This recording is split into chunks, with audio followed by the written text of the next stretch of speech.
Na-inlove ako sa 65 years old. Tama bang sundin ko ang nararamdaman ko kahit alam kong mali ito? Nagtatrabaho ako sa ibang bansa bilang hotel attendant.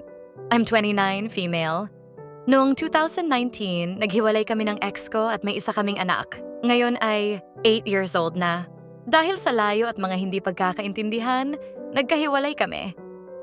Noong 2021, pinakilala ako ng kasama ko sa trabaho sa isang lalaki. Wala naman silang relasyon pero may something sila. Sa huli, naging kami noong February 2022.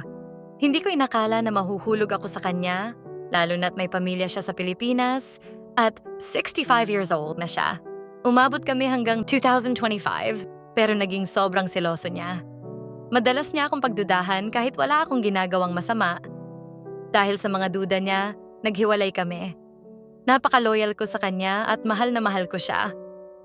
Sinusubukan kong ibaling ang atensyon ko pero siya pa rin ang nasa isip ko. Paulit-ulit bumabalik ang mga alaala ng mga panahon na pinili ko siya. Kahit alam kong wala kaming kasiguraduhan. Ngayon, nasasaktan ako at may galit sa puso ko. Mahirap tanggapin, lalo na't binigay ko na ang lahat pero parang wala lang ito sa kanya. Siguro karma na rin ito sa akin.